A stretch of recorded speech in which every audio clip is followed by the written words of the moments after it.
Hey, welcome to the Love Monday podcast. It's episode 2. I'm wearing my boss hole shirt today because we got stuff to talk about. This is this week, if you're tuning into this months from now, from when I'm recording it on November 13th, 2022, and there's a lot going on. We are seeing some economic downturn. We're seeing some layoffs, which I'm going to change. I'll probably refer to it as layoffs a little bit, but reductions in force. Layoffs are a little bit of a misnomer because it sort of implies we're laying people off and we plan to call them back. Well, that almost never happens. So I'm just going to call them reductions in force because it kind of covers everything. Firings, mass firings, layoffs, whatever. So a RIF, R-I-F, reduction in force, what we're talking about. And they're going on, they're rampant right now. Twitter is in the news really big right now because Elon Musk has taken over Twitter, and he is the CEO, and he's making some poor decisions. I'll just tell you that.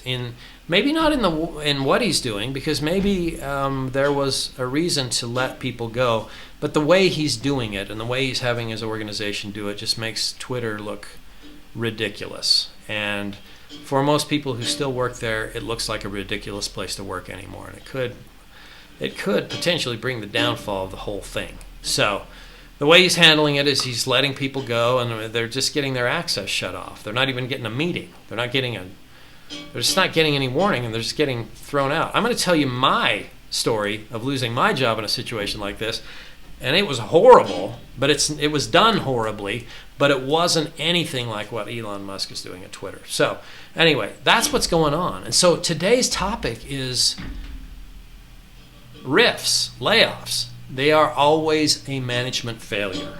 So people like to blame it on the economy. They like to blame it on business changes, management changes, whatever. But I'm here to tell you, RIFs and layoffs are always, always, always a management failure. And if management hadn't failed, there would be no reason for ever having a RIF or a layoff. Somebody failed along the line. And so I debate this with people all the time, but I've never lost the debate. So that might be telling you something. I've had people come who talk to me who are heads of organizations who have said, "You're wrong, Ryan. I was there. I had to do it, but it didn't happen on my watch. So it wasn't a management failure on my part." Okay, fair enough. Maybe it was your predecessor who failed, but somebody failed. It was a management failure. And even in those scenarios, they're saying, they come to the party and say, yes, when we go back to the root cause, it was a management failure. It just always is. So we're going to talk about that. What we're going to talk about today we're going to talk about RIFs and how they happen. What's the mechanics behind a RIF? So if you are impacted by a RIF or a layoff, here's what happened in your organization. I can pretty much guarantee it. I've been through these a lot as a manager. I've been through it as a person who lost his job.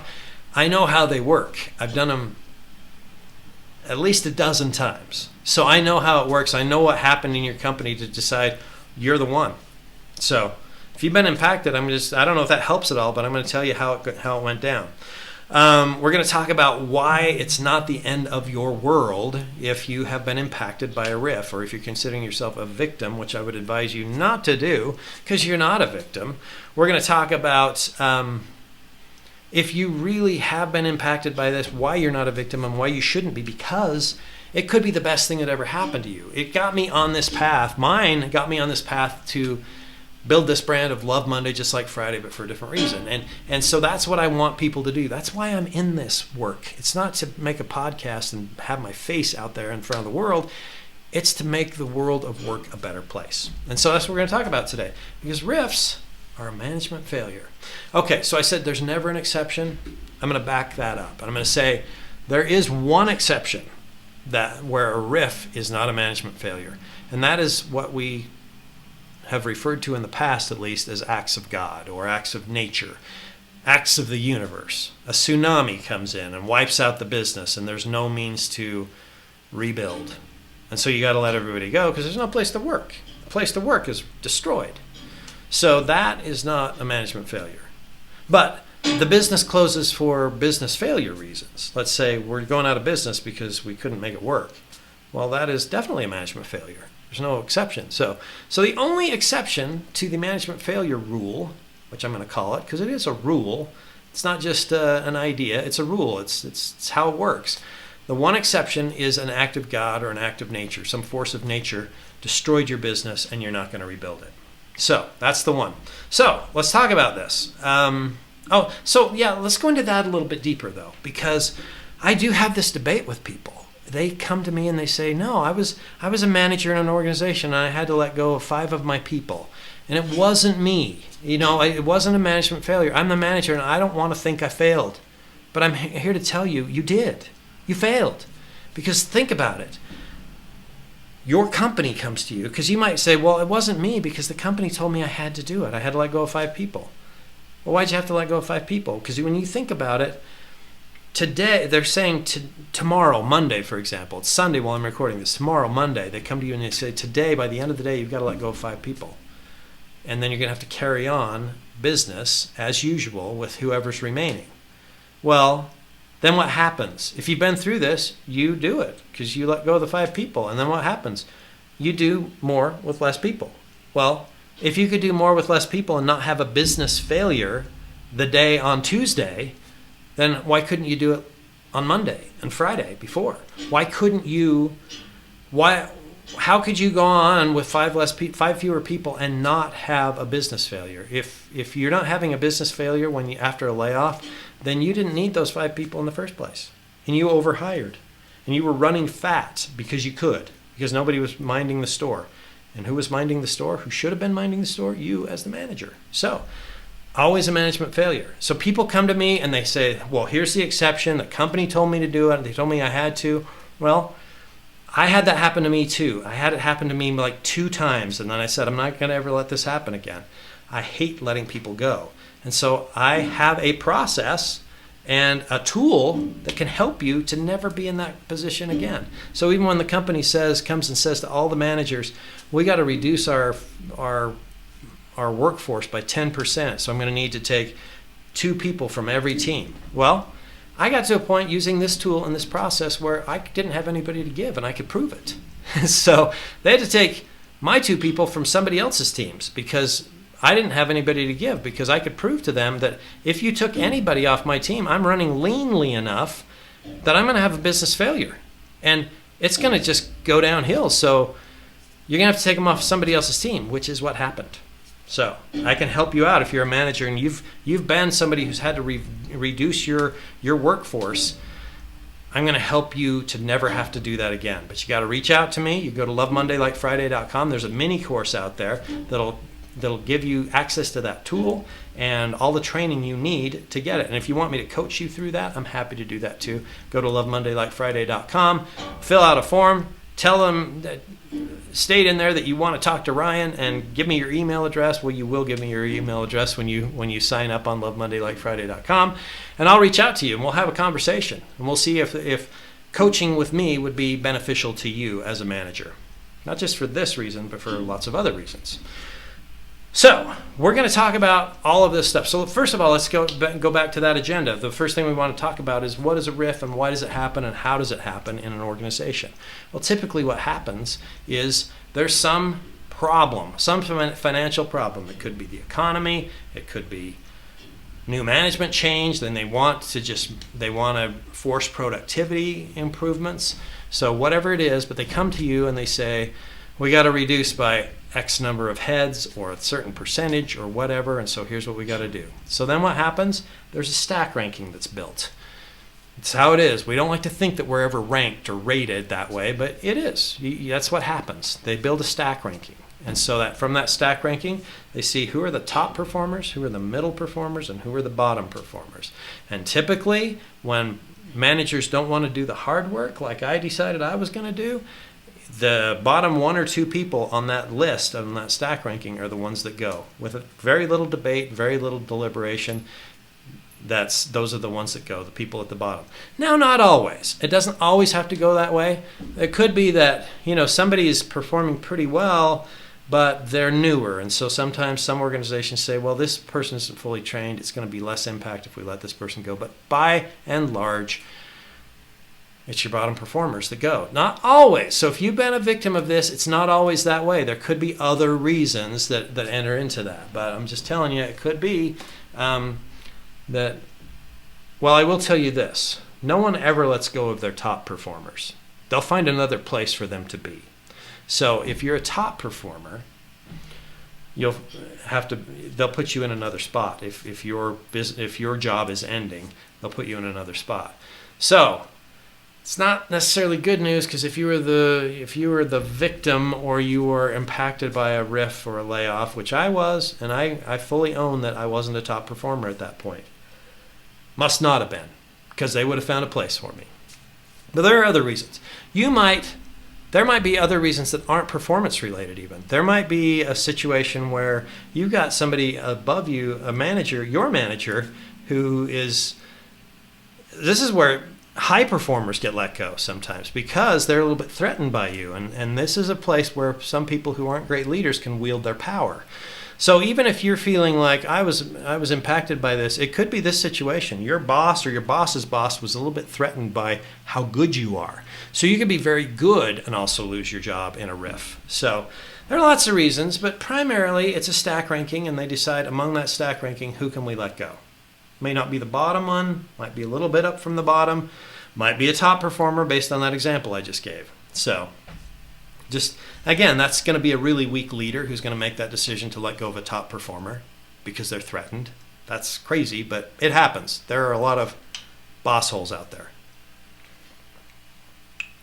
Got to get some water. All right.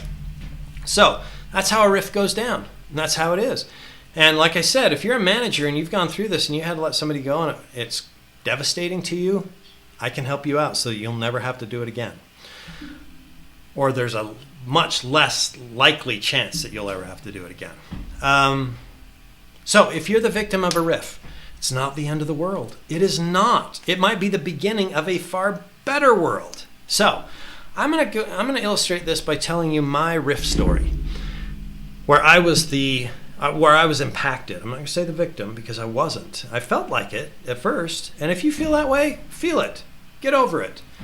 Feel it all you need to. Feel it, get angry, get sad, go through the whole mourning separation process of you and your career. But just realize you're not a victim, because I used to believe that everything happens for a reason.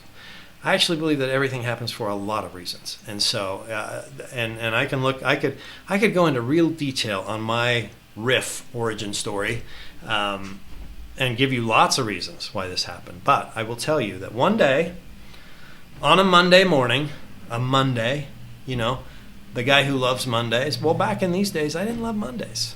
I kind of hated Mondays just like the rest of the 70% of you who hate Mondays. But on a Monday morning, I get a call on my cell phone, and it's my boss. And my boss says, "Ryan, are you in the office?" And it was like 8:30 in the morning, and I was like, "Yeah, I'm in the office. Where else would I be on a Monday?" And what's more, I was wondering, why are you calling me on my cell phone? I've got a desk phone right here. You never call me on my cell phone. So he said, and I could tell he was off his game. I could tell he was nervous about this, but he said to me, "Can you meet me at the conference room in the front lobby?" And I said, "Sure." And I ended the call, and I go, at that point, I knew I was never coming back to my desk, because that's how this organization did it. Take a drink. When they had a reduction in force, they gave you no warning whatsoever. And this was back in 2014, so it wasn't that many years ago, but it was a while ago, and people were worried about security. So that made me feel kind of badass, actually. In hindsight, it's like, I'm a big threat to security. You can't give me any warning. So anyway, when this happens, I hang up the phone. I'm like, what do I take to a meeting like this? What do I take to this meeting?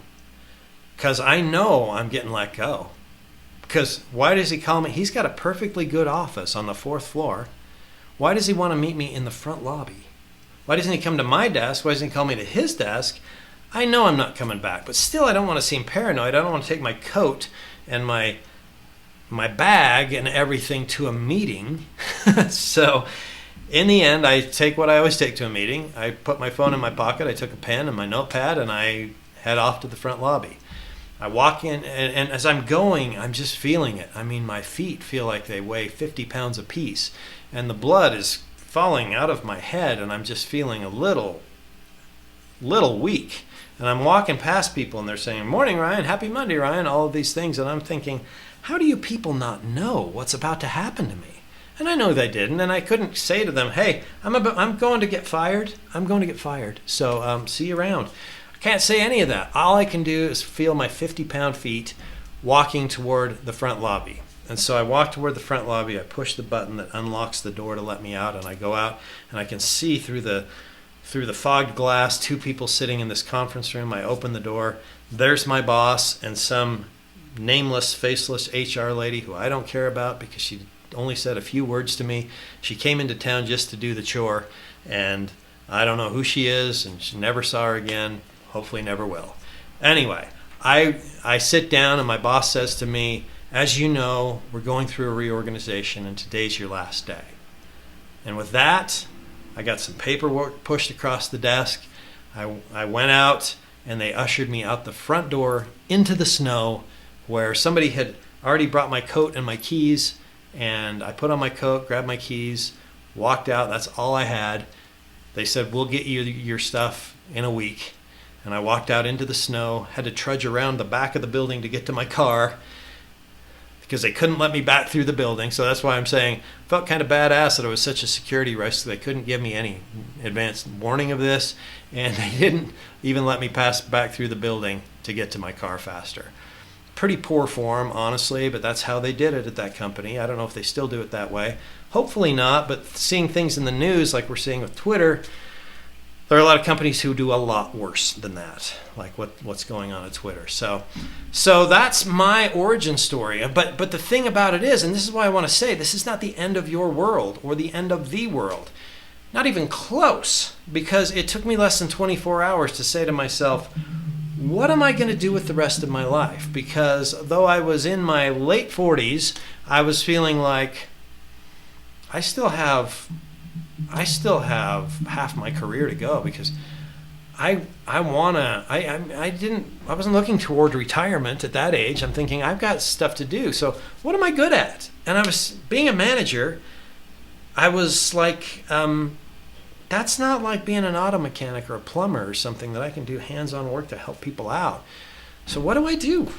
Well, I lead people. And I got to thinking 2 months before my boss let me go the day before. So 2 months before that, that same boss called me into his office in a one-on-one, and we just had our employee engagement survey results back. And he said, "You know, Ryan, I got to tell you, nobody can engage a team. Nobody here can engage a team like you can. Your scores on these engagement surveys are perpetually high, and like far and away higher than everybody else, and way above the company average. I don't know what you're doing, but keep it up." So in that, I was able to cast my mind back to that day 2 months before I got let go for being such a good manager. Anyway, before I got let go, I was able to cast my thoughts back to that and say, hey, they said I was good at engagement. And on that day, I was feeling like, I don't even know what that means. I don't know what employee engagement is. So I was like, thank you. And he said, he reiterated it even. He said, no, really, you need to understand this. You kick butt when it comes to this. You really are good at it. So I was like, okay. He said, I don't know what you're doing, but keep it up. And if he'd asked me what I was doing, I wouldn't have been able to tell him. But in light of all that, on the day after I was fired, I said to myself, well, maybe I was pretty good at that. Maybe I could find out what employee engagement is all about. So I did. I started studying. I think I've read everything about employee engagement. And what I found was that's what I was good at. He was right. So it was a mixed blessing. He let me go out into the snow, but he also had given me this information that was key to my future success. And so I started studying all that, and I thought, maybe I could consult other companies or managers on this employee engagement thing. And so I started doing that. And so that's when I came up within the next few weeks. That's when I came up with this whole Love Monday Just Like Friday brand. And that's what I've been doing ever since. Now I have consulting and that I do. I also have a day job where I'm a brand evangelist for a software company where I get to go and speak at events, and I get to do webinars for this company, and I get to do a lot of their high impact training for customers and things like that. So I get to do what I love every day and I have a great job doing that, but I also do consulting and coaching to help people and organizations love Monday, just like Friday. And that's where it all launched, was in my losing my job in that RIF. So I want you to know, if you've been impacted by a RIF, it's not the end of the world, and it's definitely not the end of your world, because this is probably just an opportunity that you needed to take that you probably weren't going to take. And so if you need help with this, again, go to lovemondaylikeFriday.com, sign up, contact me, get in, look at my paid courses out there. Maybe sign up for some of those. I've got some for individuals. I've got some for managers. I can come to your organization. If you're a leader of an organization, I can come to your organization and help you figure out where your managers are struggling and exactly why. And we can do that in a matter of minutes, actually. I've got a pretty sophisticated process for helping us do that and solving your current business problem, whatever that might be. And I don't even have to have experience with your business. This is something I've discovered through this journey that I've been on. As an example of that, I was actually consulting a company who I was helping with helping their employees discover their strengths and their managers discover their strengths. We did employee engagement survey. We worked on their employee engagement. And in the midst of all this, the CFO of that company came to me and he said, I'm having a hard time hiring a controller for our company. We've had a couple of people that didn't last and we had to let them go, or they quit or whatever. I can't seem to fill this position. I need your help. And I said to him, well, I don't do that. I'm not an accountant. I know nothing about accounting. How could I help you hire a controller? And he said, I know, but I think you can. And I said, well, what makes you think I can? And he said, well, it's what you know about people and hiring and business problems. I think you can. And I kept pushing back and he kept pushing forward. And somewhere around the middle, I said, okay, I give up. I'll try and do this. And so I developed a process and a question set and a way to what I thought was going to help them find a controller. And last I heard, that controller still works there. And that's been about 8 years ago. So these are the things that I can help with. So again, I'm a little off subject here, but if you need help as a manager, if you need help as an organization, these are the things I can help with. I can be your easy button and fix whatever your current problems are, help you fix whatever your current problems are. So anyway, back to the subject of today's, that's my little commercial, since I don't have a sponsor yet. But that's back to the subject of today's podcast. So we've gone through RIFs are always a management failure. How does a RIF go down? And that you shouldn't be a victim or feel like a victim if you have been impacted by a RIF or a layoff, because this could just open up your world. So what I want you to start to think about now, and as a takeaway, and we'll talk about this in future podcasts, what were those things in your job that you just lost, or any job you've had in your previous career, when you had a peak experience? When you had a peak experience where you noticed that time was just passing without notice. The time just flew by. The clock was like it was spinning. Where you had energy while you were working and after. Where you knew the steps of the process. Where you couldn't wait to get back and do it again. That's what I'm talking about when I'm talking about a peak experience. When have you had those? That's what I want you to start to think about. So if you've been the victim of a layoff or reduction in force, or even if you haven't and you're in a job you hate, there are things you can do. But the first thing you want to do is start with your peak experiences. So I want you to, again, look at that. So I'll go over them again. A task or an assignment or a project or a whole job you had where time passed without notice, you had tons of energy while you were doing it, you knew the steps of the process, and you just couldn't wait to do it again. When the day ended, you were looking forward to the next day. Well, if you had things like that, I want you to think of that. That's something I call that thing you rocked. And when you find that thing you rocked, I want you to break it down and say, what were all the things that I loved about this? What did I experience? What was my experience going through this? And then once you found that one thing you rocked, I want you to go back again and look at your career and say, when did I have this happen 3 or 4 more other times? And I want you to find 3 or 4 or 5 things that you rocked and journal about them, or write about them in some way, and talk and break it down as to what parts of those things that you loved.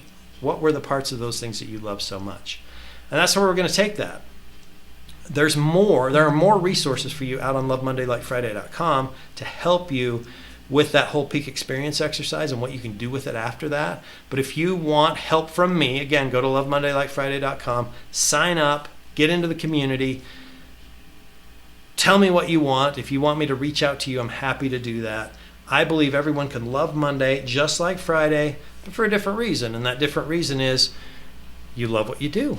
You're engaged in what you do. I mean, think about why you love Friday.